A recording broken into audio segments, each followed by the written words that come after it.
Hello students, आज हम लोग इलेक्ट्रोस्टैटिक्स यानी स्थिर वैद्युतिकी के 7वें लेक्चर में हम आज डिस्कस करेंगे आवेशन क्या होता है। आवेशन मीन्स चार्जिंग। आवेशन क्या होता है, किसी वस्तु को कैसे आवेशित किया जा सकता है, यानी किसी वस्तु को कैसे आवेश दिया जा सकता है या उससे कैसे आवेश लिया जा सकता है। ठीक है, तो आज हम लोग बात करेंगे आपसे, क्या बात करेंगे? आवेशन के बारे में बात करेंगे। तो क्या है बाबू आवेशन? आवेशन को इंग्लिश में क्या बोलते हैं? चार्जिंग। ठीक है, तो चार्जिंग क्या होता है आपको थोड़ा सा हम बता देते हैं और उसके बाद जो सारा नोट्स लिखा हुआ है उसके बाद नोट्स पर हम लोग चलेंगे। ठीक है, चलिए देखते हैं क्या होता है। देखिए, चार्जिंग मतलब क्या होता है। आपको पता है कि कोई भी बॉडी एटम से मिलकर के बना है, परमाणु से, और परमाणु के नाभिक में प्रोटॉन और न्यूट्रॉन होता है। प्रोटॉन पर पॉजिटिव चार्ज होता है। अच्छा, इलेक्ट्रॉन जो है वो चारों तरफ क्या करता है? चक्कर लगाता है, और ये नेगेटिवली चार्ज बॉडी होता है। ठीक, अच्छा, तो ये भी प्रोटॉन भी आवेश है, इलेक्ट्रॉन भी आवेश है। अब ये वस्तु क्या है? उदासीन वस्तु है। कितना है? उदासीन वस्तु है। उदासीन वस्तु है, इसका मतलब नंबर ऑफ प्रोटॉन बराबर नंबर ऑफ इलेक्ट्रॉन है। ठीक है, वस्तु क्या है? उदासीन है। ठीक, अब इसको हमको आवेशित करना है। तो आवेशित करना मतलब आवेश देना या आवेश लेना। तो अब प्रश्न ये उठता है कि यहाँ पर दो आवेश है, एक प्लस है, पॉजिटिव है, और एक नेगेटिव है। पॉजिटिव जो है वो नाभिक के अंदर रहता है। ठीक है, तो क्या पॉजिटिव को हम डिस्टर्ब कर सकते हैं? तो आप बोलिएगा नहीं, पॉजिटिव को डिस्टर्ब हम नहीं कर सकते। तो किसको डिस्टर्ब कर सकते हैं? नेगेटिव को। इसका मतलब इलेक्ट्रॉन को हम डिस्टर्ब कर सकते हैं। ठीक है, इलेक्ट्रॉन को ही डिस्टर्ब कर सकते हैं। या तो इससे हम क्या कर दें, इलेक्ट्रॉन ले लें, या इसको हम इलेक्ट्रॉन दे दें। ठीक, यही हम कर सकते हैं। या तो इलेक्ट्रॉन हम इसे निकाल लें, या इलेक्ट्रॉन हम इसको दे दें। अगर हम इलेक्ट्रॉन निकालेंगे तो प्रोटॉन की संख्या ज्यादा हो जाएगी, तब ये बॉडी क्या हो जाएगा? पॉजिटिव आवेशित वस्तु हो जाएगा। पॉजिटिव आवेशित वस्तु हो जाएगा। समझ रहे हैं? जब हम इलेक्ट्रॉन निकालेंगे तो प्रोटॉन की संख्या ज्यादा हो जाएगी, यानी प्लस की संख्या ज्यादा होगी। इसका मतलब ये पॉजिटिवली चार्ज बॉडी हो गया। अगर हम इसको इलेक्ट्रॉन देंगे, अगर हम इसको इलेक्ट्रॉन देंगे तो इलेक्ट्रॉन की संख्या बढ़ जाएगी और प्रोटॉन की संख्या घट जाएगी। इसका मतलब ये ऋण आवेशित वस्तु हो जाएगी। ऋण आवेशित वस्तु हो जाएगी। आ रहा बात समझ में? ऋण आवेशित वस्तु हो जाएगी। ठीक, तो ये है प्रोसेस आवेशन का। तो आवेशन किसे कहेंगे? किसी भी उदासीन वस्तु से इलेक्ट्रॉन की संख्या को डिस्टर्ब करना, इलेक्ट्रॉन की संख्या को डिस्टर्ब करना, या उस पर कुल आवेश को असंतुलित करना, डिस्टर्ब करना। ठीक, आवेशन कहलाता है। ठीक है, क्लियर है? बात समझ में आ गई? और ये सारी बातें हमने आपको नोट्स में लिख करके दिया हुआ है। ठीक है, तो आवेशन में कौन रोल अदा करता है? आवेशन की प्रक्रिया में केवल इलेक्ट्रॉन रोल अदा करता है। इलेक्ट्रॉन मीन्स ऋण आवेश ही रोल अदा करता है। प्रोटॉन का कोई आवेश रोल उसमें नहीं होता। ठीक है, चलिए हम आपको दिखाते हैं कि क्या हमारा नोट्स है। ठीक है, देखिए नोट्स, देखिए आवेशन, चार्जिंग। देखिए यहाँ आवेशन, किसी उदासीन वस्तु या आवेशित वस्तु से इलेक्ट्रॉन की संख्या में परिवर्तन करना आवेशन कहता है। ठीक, बात समझिएगा, किसी उदासीन वस्तु से, और यहाँ पर आवेशित वस्तु, तो आवेशित वस्तु है उसमें से भी तो इलेक्ट्रॉन हम निकाल सकते हैं या इलेक्ट्रॉन दे सकते हैं। ठीक है, उदासीन भी वस्तु हो सकता है और आवेशित वस्तु भी हो सकता है। तो किसी उदासीन वस्तु या आवेशित वस्तु से इलेक्ट्रॉन की संख्या में परिवर्तन करना आवेशन कहलाता है। ठीक, अच्छा, किसी वस्तु से इलेक्ट्रॉन निकालना या उस वस्तु को इलेक्ट्रॉन देना आवेशन कहलाता है। वही बात है दूसरे तरीका से। फिर क्या है? किसी वस्तु पर आवेश प्रकट करने की प्रक्रिया को आवेशन कहा जाता है। आवेश प्रकट करना मतलब उदासीनता से क्या हो जाना, आवेश कम हो जाना या ज्यादा हो जाना। ठीक है, आवेशन की प्रक्रिया में एक वस्तु से इलेक्ट्रॉन दूसरे वस्तु पर स्थानांतरित होता है, होगा। जिस वस्तु से इलेक्ट्रॉन निकलता है वह वस्तु धन आवेशित, अभी बताएं हम, जिस वस्तु से इलेक्ट्रॉन निकलता है वह वस्तु धन आवेशित, जिस वस्तु से इलेक्ट्रॉन निकलता है वह वस्तु धन आवेशित। ठीक है, और जिस वस्तु से इलेक्ट्रॉन निकलता है वह वस्तु धन आवेशित, और जिस वस्तु पर इलेक्ट्रॉन जाता है वह वस्तु ऋण आवेशित हो जाता है। ठीक है, जिस वस्तु पर इलेक्ट्रॉन जाता है वह वस्तु ऋण आवेशित वस्तु हो जाता है।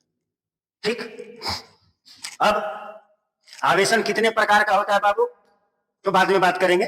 तो किसी भी वस्तु पर आवेश के आधार पर, किसी भी वस्तु पर आवेश के आधार पर वस्तु को तीन भाग में बांटा गया है। पहला है धन आवेशित वस्तु, दूसरा है ऋण आवेशित वस्तु, और तीसरा उदासीन वस्तु।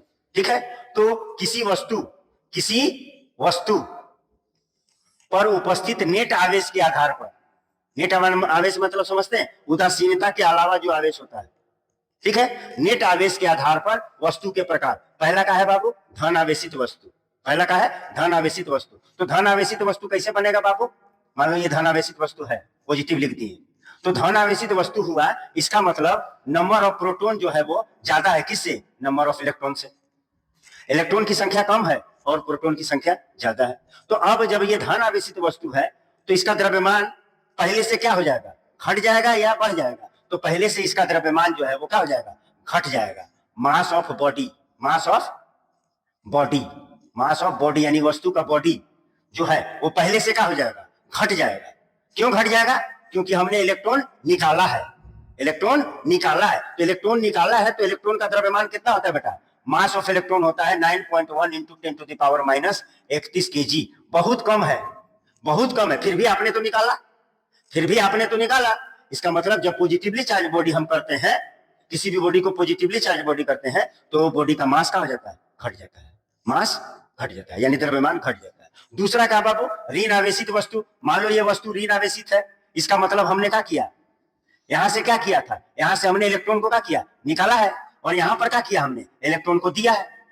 तो जब ये ऋण आवेशित वस्तु हुआ तो अब number of electron is greater than number of proton, electron की संख्या बढ़ जाएगी, अब प्लस की संख्या घट जाएगी, ठीक। जब इलेक्ट्रॉन की संख्या बढ़ जाएगी तो mass of electron is greater then mass of body, electron से का मतलब है मास ऑफ बॉडी। अब क्या होगा बाबू, आपने इलेक्ट्रॉन दिया उसको, तो मास ऑफ बॉडी क्या हो जाएगा, बढ़ जाएगा, मास ऑफ बॉडी बढ़ जाएगा, ठीक। अब तीसरा बात क्या है, तीसरा है उदासीन वस्तु। उदासीन वस्तु को क्या बोलेंगे, negative, natural body, natural body. तो उदासीन वस्तु क्या होता है बाबू, जितना प्रोटॉन, अगर 5 प्रोटॉन है और 5 ही इलेक्ट्रॉन है तो हम इसको बोलेंगे उदासीन वस्तु। और उदासीन वस्तु में नंबर ऑफ इलेक्ट्रॉन बराबर नंबर ऑफ प्रोटॉन, और मास क्या रहेगा, मास में कोई चेंज नहीं होगा। Mass of body, mass of body में कोई चेंज नहीं होगा, कोई चेंज नहीं होगा, कोई परिवर्तन नहीं होगा, कोई परिवर्तन नहीं होगा, ठीक है बेटा। तो किसी वस्तु पर आवेश के आधार पर वस्तु कितने प्रकार के हैं, धन आवेशित वस्तु पॉजिटिवली चार्ज बॉडी, ऋण आवेशित वस्तु नेगेटिवली चार्ज बॉडी, और एक उदासीन वस्तु इसको न्यूट्रल बॉडी कहते हैं। न्यूट्रल बॉडी मतलब जितना प्रोटॉन उतना इलेक्ट्रॉन, जितना धन आवेश उतना ऋण आवेश, ठीक। आगे बढ़ते हैं, आगे अब बात करेंगे हम लोग कि आवेशन की विधियां, ठीक है। हमने पढ़ लिया आवेशन, आवेशन क्या होता है हम जान गए। तो आवेशन आप कैसे कैसे कर सकते हैं, आवेशन किसी वस्तु को आवेशित कैसे कैसे कर सकते हैं, तो बहुत सारे हैं, 6-7 है, लेकिन आपके सिलेबस में केवल 3 है। कौन कौन है, घर्षण विधि द्वारा आवेशन, चालन या संवहन विधि द्वारा आवेशन, और एक प्रेरण विधि द्वारा आवेशन, ठीक है। तो अब हम लोग बात करेंगे घर्षण की विधियां, ठीक है। तो चलते हैं घर्षण की आवेशन की विधियां। तो आवेशन की विधियां, आवेशन की विधियां, मेथड्स ऑफ चार्जिंग, किसी भी वस्तु को जिस जिस प्रकार, जिस जिस विधि से हम लोग आवेशित कर सकते हैं, उन्हीं विधियों को हम लोग क्या बोलेंगे, आवेशन की विधियां, ठीक। आवेशन की विधियां कितनी है, 3 है। कौन कौन है बाबू, घर्षण द्वारा आवेशन, चार्जिंग बाय फ्रिक्शन या रबिंग, इसमें रगड़ेंगे, ठीक है। दूसरा है चालन या संवहन द्वारा आवेशन, यानी क्या, चार्जिंग बाय कंडक्शन, कंडक्शन माने होता है फ्लो, बहना, बहेगा उसमें आवेश एक बॉडी से दूसरे बॉडी में। प्रेरण द्वारा आवेशन, प्रेरण द्वारा आवेशन, charging by induction, charging by induction. ये तीनों को हम लोग बारी बारी से बात करेंगे। बहुत सारे और प्रकार है, प्रकाश विद्युत प्रभाव, ठीक है, उसमें आयनिक उत्सर्जन, ठीक है, बहुत प्रकार के और आवेशन की विधियां हैं। तो आपको क्या बोलते हैं, क्षेत्र उत्सर्जन, बहुत प्रकार के हैं, हमको उसमें जाना नहीं है, हमारे सिलेबस में यही 3 है, ठीक है। चलिए बारी बारी से हम लोग देखते हैं। पहला है बाबू घर्षण विधि द्वारा आवेशन, घर्षण विधि द्वारा आवेशन, चार्जिंग बाई फ्रिक्शन और रबिंग। क्या होता है बाबू, ध्यान से सुन लीजिए, उसके बाद लिखा हुआ है यहाँ, उससे अभी मतलब नहीं है, पहले समझने का कोशिश की। जब दो बॉडी को, और दोनों डिफरेंट बॉडी होना चाहिए, दोनों डिफरेंट बॉडी होना चाहिए, और दोनों कुचालक हो तो अच्छा है, दोनों कुचालक हो तो अच्छा है, या उसमें से कोई एक सुचालक हो सकता है। बात समझिए, बात समझ में आ रही है। 2 डिफरेंट बॉडी होना चाहिए और दोनों कुचालक है तो अच्छा है, या दोनों में से एक सुचालक हो सकता है। तो जब हम आपस में रगड़ेंगे, तो रगड़ वाले स्थान पर, जहां हम रगड़ेंगे, आप भी हाथ रगड़ते हैं तो वहां गर्मी उत्पन्न होता है, तो रगड़ वाले स्थान पर हीट माने उष्मा उत्पन्न होगा, और उस उष्मा को दोनों वस्तु में से कोई वस्तु लेगा, दोनों में से कोई वस्तु लेगा लेगा और लेने के बाद जिस वस्तु का इलेक्ट्रॉन प्रोटॉन और इलेक्ट्रॉन के बीच का बंधन कमजोर होगा, क्या होगा, कमजोर होगा, वो इलेक्ट्रॉन का त्याग कर देगा। और जिसके बीच प्रोटॉन और इलेक्ट्रॉन का बंधन मजबूत होगा, वो त्याग नहीं करेगा, कुर्बानी वो नहीं देगा। कुर्बानी कौन देगा? जो वैसा परमाणु जिसका प्रोटॉन और इलेक्ट्रॉन के बीच का बंधन कमजोर होगा, वही कुर्बानी देगा, वो लूज करेगा। ठीक है, क्लियर? तो इसमें देख लीजिए, इस पर प्लस हुआ, इसका मतलब ये लूज किया है, ये त्याग किया और ये लिया है, यानी इसका इलेक्ट्रॉन बंधुता जो है वो कमजोर था और इसका मजबूत। तो आवेश का स्थानांतरण होगा, एक वस्तु से दूसरे वस्तु पर आवेश का स्थानांतरण होगा। जितना आवेश इस पर जाएगा उतना ये ऋण आवेशित होगा और जितना इसमें से निकलेगा उतना धन आवेशित होगा। यानी इस विधि में दोनों वस्तु विपरीत और समान परिमाण से आवेशित होगा। यही है घर्षण विधि द्वारा वस्तु का आवेशन। ठीक है, और हमने लिखा भी है, वही चीज है, देख लीजिए क्या बोल रहा है। जब दो भिन्न भिन्न पदार्थ से बने वस्तुओं को आपस में रगड़ा जाता है तो रगड़ वाले स्थान पर, यह बहुत अच्छी इंपॉर्टेंट बात है, उष्मा उत्पन्न होता है। होगा सर।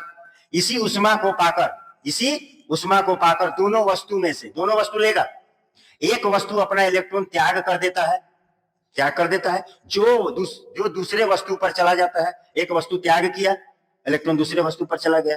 ठीक है, चला जाता है। जिस वस्तु से इलेक्ट्रॉन निकलता है वह वस्तु धन आवेशित। देखिए इसमें से इलेक्ट्रॉन निकला है तो इसका मतलब ये धन आवेशित, और जिस वस्तु पर इलेक्ट्रॉन जाता है वह वस्तु ऋण आवेशित हो जाता है। वस्तुओं के इसी प्रकार के आवेशन को घर्षण विधि द्वारा आवेशन कहा जाता है। ठीक, समझ में आया? और जब भी हम लोग स्वेटर वेटर पहनते हैं, ठंडा के दिन में निकालते हैं तो चढ़ की आवाज आती है। ठीक है, तो वहां पर भी क्या हुआ है? घर्षण द्वारा आवेशन हुआ है। हाँ, हम लोग किसी गाड़ी में बैठे रहते हैं, गाड़ी चलती रहती है तो सीट और हमारे शरीर के बीच में क्या होता है? घर्षण होता है, आवेश उत्पन्न होता है। जब हम खुले पांव नीचे उतरेंगे, हैंडल पकड़ेंगे तो शॉक मारेगा। ठीक है, बहुत सारी एग्जाम्पल। बाल में कंघी कर लीजिए, बाल में कंघी करने के बाद कंघी आवेशित हो गया, उसको छोटे छोटे बिट्स ऑफ पेपर में, छोटा छोटा कागज के टुकड़ा के पास ले जाइएगा, आकर्षित करेगा, यानी आवेशित हो गया। इसे ही घर्षण विधि द्वारा आवेशन कहते हैं। ठीक है, आगे बात समझ में। नेक्स्ट है कि इससे जुड़ी मुख्य बातें क्या क्या है। घर्षण विधि द्वारा आवेशन से जुड़ी मुख्य बातें क्या क्या है, ये इंपॉर्टेंट है, आता है एग्जाम में। ठीक है, चाहे वो कंपटीशन का एग्जाम दीजिए या बोर्ड का एग्जाम दीजिए, आता है। ठीक है, तो क्या हमको देखना है? घर्षण विधि द्वारा आवेशन से जुड़ी मुख्य बातें। तो पहली बात है, क्या बोल रहे हैं? इस विधि द्वारा आवेशन में दोनों वस्तु कुचालक, और हम बोले कि दोनों में से एक सुचालक भी हो सकता है, या दोनों वस्तु में से कोई एक वस्तु सुचालक होनी चाहिए। हमने पहले ही बता दिया। ठीक है, आगे अब आप सोचिएगा कि क्यों दोनों वस्तु कुचालक और उसमें से एक या उसमें से कोई एक सुचालक। आप सोचिएगा, अगर नहीं आपको समझ में आएगा तो हमको कमेंट में बोलिएगा, हम समझा देंगे, आपको बता देंगे। ठीक, कुछ अपने से भी कीजिए, तर्क लीजिए अपने माथे में। इस विधि द्वारा आवेशन में दोनों वस्तुएं भिन्न भिन्न पदार्थ की होनी चाहिए, ये भी बोले हैं, दोनों वस्तुएं भिन्न भिन्न पदार्थ की होनी चाहिए। अगर कोई एक प्लास्टिक है तो दूसरा ले लीजिए, कपड़ा ले लीजिए, रबड़ ले लीजिए, अलग अलग पदार्थ का होना चाहिए। ठीक है, आगे बढ़ते हैं। इस विधि में दोनों वस्तु में संपर्क होना जरूरी है। देख लीजिए, संपर्क हुआ है, संपर्क होना जरूरी है। ठीक है, चलिए आगे बढ़ते हैं। वही वस्तु इलेक्ट्रॉन खोता है जिस वस्तु का इलेक्ट्रॉन बंधुता कमजोर होता है, बता दिए हैं आपको। और वही वस्तु इलेक्ट्रॉन प्राप्त करता है जिस वस्तु का इलेक्ट्रॉन बंधुता मजबूत होता है, आपको बता चुके हैं। उसके बाद क्या है? इस विधि द्वारा आवेशन में दोनों वस्तु हमेशा समान परिमाण के विपरीत आवेश से आवेशित हो जाते हैं। सारी बातें हमने बता दी। तो ये था घर्षण विधि द्वारा आवेशन।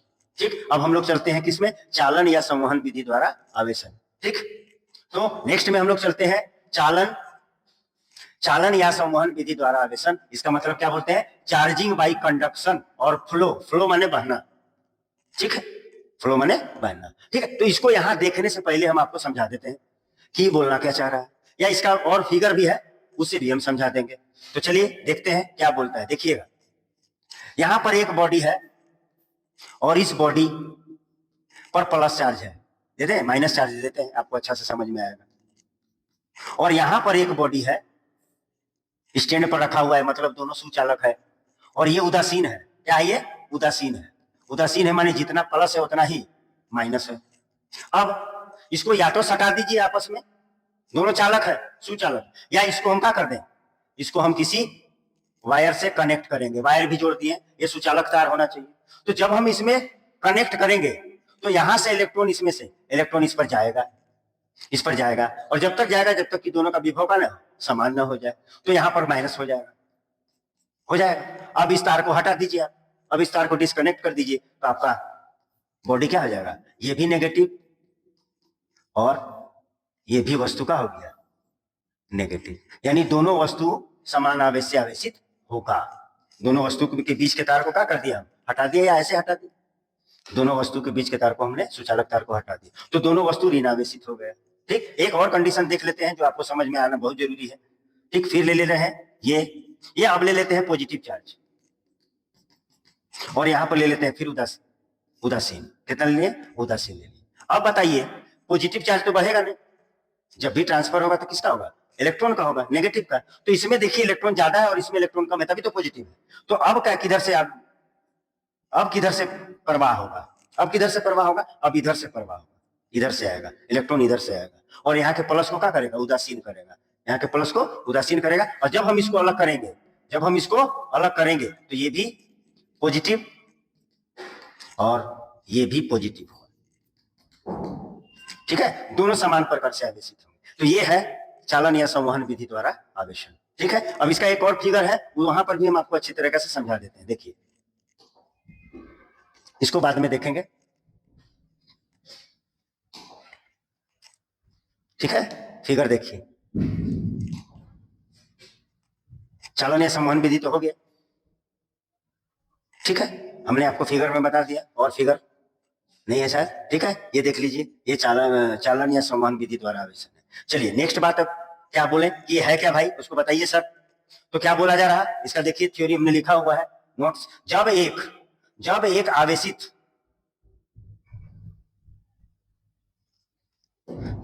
आवेशित और उदासीन वस्तु सुचालक, जब एक आवेशित और उदासीन सुचालक को कुचालक स्टैंड पर रखकर,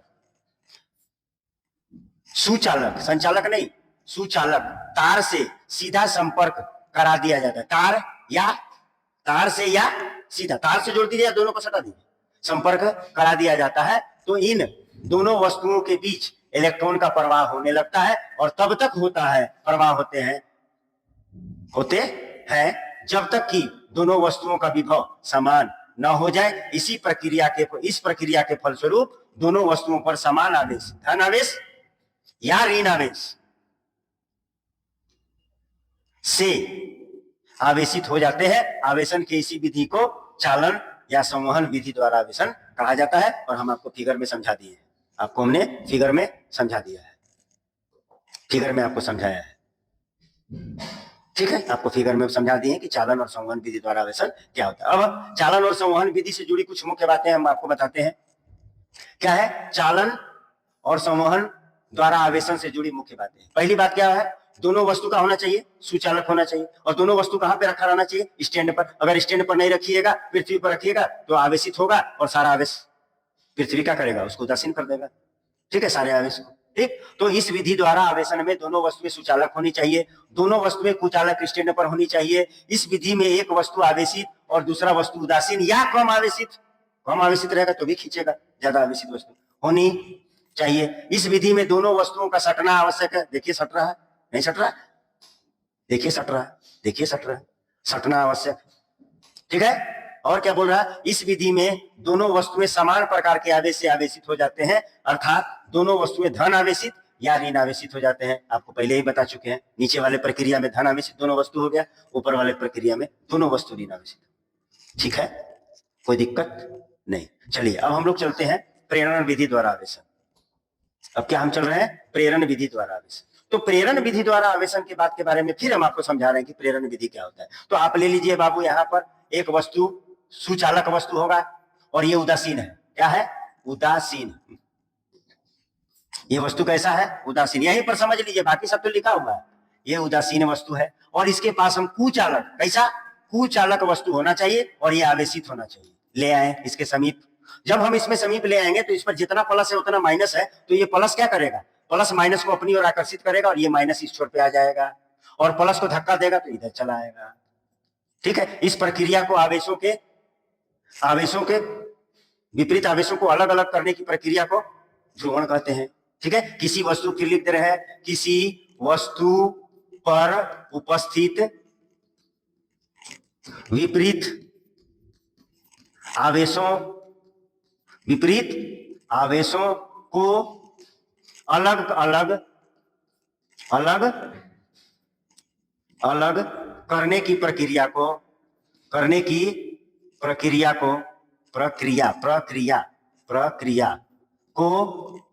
ध्रुवण कहा जाता है। ध्रुवण मीन्स होता है बाबू पोलराइजेशन कहा जाता है, पोलराइजेशन कहा जाता है। और जो दोनों आवेश अलग अलग हुआ, इस दोनों आवेश को हम लोग बोल सकते हैं ध्रुवित इंड्यूस्ड प्रेरित आवेश, क्योंकि प्रेरण से हुआ है, इसलिए इस दोनों आवेश को हम लोग क्या बोलेंगे? प्रेरित आवेश।